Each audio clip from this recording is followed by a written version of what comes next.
F-35 જાતું હતું, આપણું જેટ છે કે એને કોશિશ તો કરી રોકવાની. આજના યુગમાં લેવું હોય તો એટલે એને ભગવાને મુક્તિ આપી. કારણ કે દશરથ વખતે પણ એ મિત્રતા હતી, એટલે રામને કીધું હતું. અને એટલે કીધું હતું સીતાને અવાજ ઉપર ઓળખી. જો જટાયુ એટલે ગીધ, ગીધમાં પણ આ તાકાત છે. તો એ સમયે રડાર રહી છે, દૂરનું જોઈ શકે. અત્યારે પણ રડાર છે તો દૂરનું જોઈ શકે. ખરેખર વિજ્ઞાનમાં જાય ને તો રામાયણ આખે આખે આપણને સમજાઈ જાય. આજે આપણે ભગવાનની વાતો કરીએ ને તો આજના યુવાનો શું કહે છે, આજના છોકરાઓ શું કે ભણે, AI નો જમાનો છે. AI એટલે આર્ટિફિશિયલ ઇન્ટેલિજન્સ. એટલે ન હોય એવું ઊભું કરે. અને આર્ટિફિશિયલ ઇન્ટેલિજન્સ કે છે અટાણે AI નો જમાનો છે કે ના હોય અને ફલાણા ભાઈને મારે ઊભો કરી દેવો છે એટલે એનો આખે વિડીયો ઉતારી નાખે ને એના અવાજે પણ એમાં એનો જોડી દે અને એને બોલાવવું હોય એ બોલાવે. આવું અટાણે સોશિયલ મીડિયામાં ચાલે જ છે. મોદીને ન જોયો હોય તો એવો મોદી ઊભો કરી દે અને એની પાસે આ જ બોલાવે. એટલે આપણે ઘણી વખત વિડીયો જોતા હોઈએ ને તો આપણે ભ્રમમાં પડી જાય કે સાચો છે ખોટો છે. આને હું કીધું AI ટેકનિક. આજના યુગમાં એના માટે એન્જિનિયરિંગ ભણે. આવા યુવાનો ભણતા હોય તો શું કે હવે જૂના જમાનાનું શું કરવા કરવું જોઈએ. અમારી પાસે અત્યારે ડેટાબેઝ છે, AI નો જમાનો છે અને ડેટા વિના AI થતું નથી. તો મને લાગે અહીરા આપણે ખર અને દૂષણ આ બે મોટા વૈજ્ઞાનિકો હતા, ખર અને દૂષણ.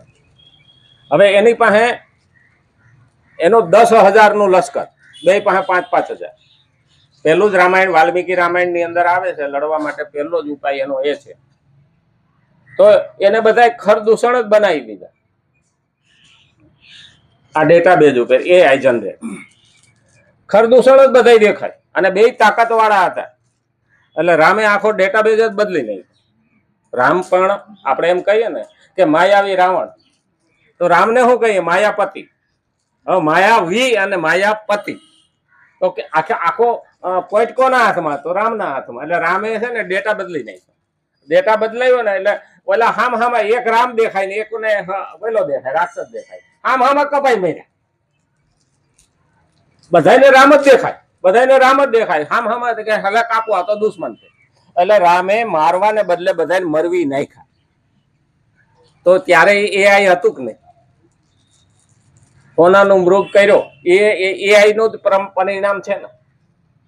અને રાવણે સીતાને અશોક વાટિકામાં રામનું સબ બતાવ્યું, એ પણ વાત આવે. એ પણ AI છે. તો વિજ્ઞાન ત્યારે પણ હતું ને ત્યારે પણ છે. એટલે આપણે એને ઓળખી શકીએ છીએ કે નહીં, આપણી ક્ષમતા છે કે નહીં, એટલે રામાયણની જરૂર. એક સંતને તો પેલા જોવાની ટ્રેનમાં જતા હતા એટલે સંત પણ ચડતા હતા, બગલમાં રામાયણ અને ચડતા હતા. તો પેલા પતિ પત્નીનું કોલેજિયન જોડવું હતું, નવા પરણેલા. એટલે ટ્રેન તો પાછી કેવી, એનો ટાઈમ થાય એટલે ઉપડી જાય. કઈ એને તો પેલું હોય નહીં. ઓલા હળી કાઢીને ભાઈ ચડી ગયો ને બાઈ રહી ગઈ. અને પછી બાવડું ચાલીને બે જણા એ ઓલીને ખેંચી લીધી ઉપર. આ સંતની બાજુમાં આવીને બે બેઠા. એટલે એની સામો પ્રશ્ન કર્યો સંતને કે તમે કહો છો આ અત્યારે આ ઘટના બની એમાં રામાયણ ની અંદર ઉકેલ આપેલો ખરો? આ જોનવાણી પુસ્તકની અહીંયા જરૂર ખરી કે આની શું જરૂર છે કે તમે બગલમાં નાખીને ફરો? ત્યારે સંતે સરસ જવાબ આપ્યો. એ કે છે આમાં ઉકેલ. તો કેવી રીતે? તો કે રામાયણ વાંચો ને તો સીતાને નાવડામાં પહેલા બેહાડે છે અને પછી પતિ રામ નાવમાં બેસે છે. એટલે તારી ભૂલ એ હતી તું ચડી ગયો પણ ઘર વાળીને રાખી. જો રામાયણ વાંચી હોત ને તો પેલા સ્ત્રીને ચડાવત ને પછી તું સ્થળ. બીજો રસ્તો છે કે જંગલમાં જાય છે ને ત્યારે પત્નીને આગળ રાખે છે, પતિ પાછળ હાલે છે ને એની આગળ લક્ષ્મણ હાલે છે. એટલે પત્નીને બે બાજુથી પ્રોટેક્શન મળે છે. આ તે રામાયણ વાંચી તો કે ના, બસ તો તારામાં આ જ ખામી છે કે એટલે ઘર વાળીને ખેંચવી પડી. દરેકનો જવાબ આપણા શાસ્ત્રની અંદર છે, પણ આપણને ગોતતા આવડતું નથી. અને એટલે કીધું છે સ્વભાવમાં મુખ્ય દોષ પ્રાકૃત પદાર્થોનો રાગ જ છે. સ્વભાવની અંદર મુખ્ય દોષ પ્રાકૃત પદાર્થોનો છે. પ્રકૃતિમાં દેખાતી બધી વસ્તુનો દોષ છે. આ મને ગમે, પેલું ગમે, આવું ગમે, તેવું ગમે. આ ખરેખર જો આપણને ન ગમતું હોત તો આપણે બધા એક હરખા કલર પહેરત ખરા? જુદા જુદા પહેરીએ ને. દરેકનું જુદું છે. તુંડે તુંડે મતિર ભિન્ન.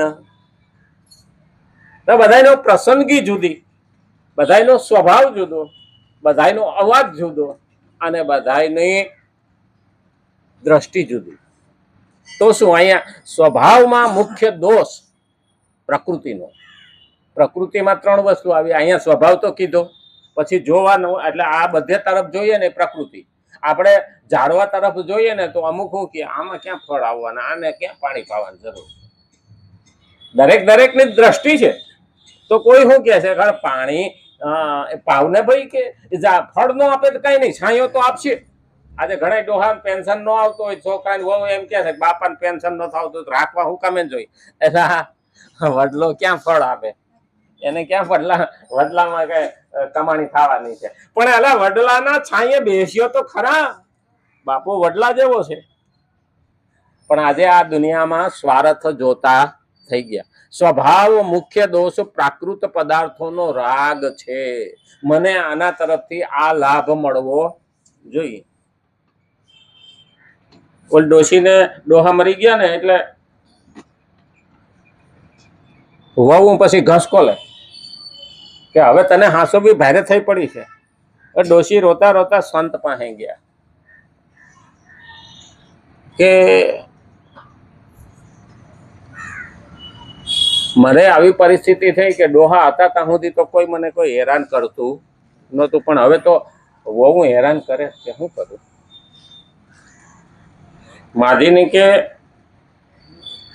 ખેતર કોહ પડ્યો તો કે હા પડ્યો ને, તૂટેલો પડ્યો કે હાજો નથી. એક કામ કરું કે એમાંથી કે સિક્કા બનાવી આવું ગોળ ગોળ લુહાર પાસે. એટલે બાજુના ગામમાં કોહ લઈને ગયા અને એમાંથી ગોળ ગોળ સિક્કા કપાવ્યા લુહાર પાસે. એટલે રૂપિયા દેવા લાગે કે નહોતા. તો કેટલા બધા થાય કોહમાંથી? તો એક ડબ્બો ભરીને અને માજીને કીધું રાતે બેઠા બેઠા તમારે સિક્કા ગણવા. એક બે ખખડે તો ખરા. એટલે માજી ખેતરથી આવ્યા તે પેલા ઘડામાં રાખ્યા, પાકો ઘડો હોય એમાં રૂપિયા રાખ્યા અને રાતે બેઠા બેઠા ગણે. પછી સવારે મોઢું બાંધી કોળિયું મૂકી મોઢું બાંધીને પોતાના ખાટલા રાખી. એટલે વહુ નામ કાન રાખે રાખે. ડોશી કે ક્યાંકથી ધન દાયટું છે ને લાવી છે. તે સવારમાં તો નાના છોકરાની વહુ શીરો બનાવીને આવી. બા લો તમારે કે દાંત નથી ને ખાઈ લો કે.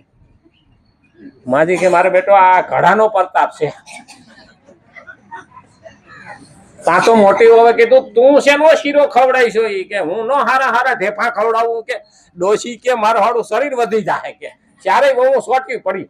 ઓલી કે હું લઈ જાઉં, ઓલી કે હું લઈ જાઉં. એક પગ દબાવે ને એક હાથ દબાવે ને.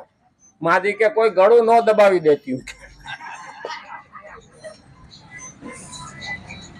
માજીને કે આ ઘડા શું છે એ મરું પછી તમારો, ત્યાં સુધી કોઈ અડવાનો નહીં. માજી ઘડાને આઘો મેલે નહીં. બોલ્યું કે મારું હાડું છે ઘડામાં મોટું જાજુ. એટલે કે માજીને કે મરે ને તોય આપણે લાખ રૂપિયાનો ખર્ચો કરવાનો છે કે. હવે ચાંદીના રૂપિયા અંદર હોય ને કે ભાઈ ઢાકા હોય તો એવા જ હોય ને. ડોશીએ કીધું તું મારી ક્રિયા પતી જાય ત્યાં સુધી આને કોઈ ખોલવાનું નહીં. અને ડોશી મરી ગયા અને પછી છોકરા બધા ક્રિયાઓ પતી ગઈ એટલે ચારેય ભાઈઓ ભેગા થયા. ચારેય ભાઈઓ મળીને પૂજા કરતા, બાની સેવા કરતા હતા. અને પછી કોલવા બેઠા. હવે ખર્ચો તો હમાય કર્યો હતો, કારણ કે મા પાસેથી રૂપિયા મળે એમ હતા. હા, અને ભાઈ બધાય વસારે ચારેય ભાઈઓ ઘરમાં લઈ જઈને ચારેય વહુ ને ચારેય ભાઈઓ ને ચારેય ભાઈઓના છોકરા ટોળું ભરીને પછી કે વૈશમાં ખોયલું અંદરથી કોહના ટુકડા નીકળ્યા. અરે માથી મરતા ગયા ને મારતા ગયા. આવું કરવું પડે. સ્વાર્થી સમાજ છે, સ્વભાવમાં મુખ્ય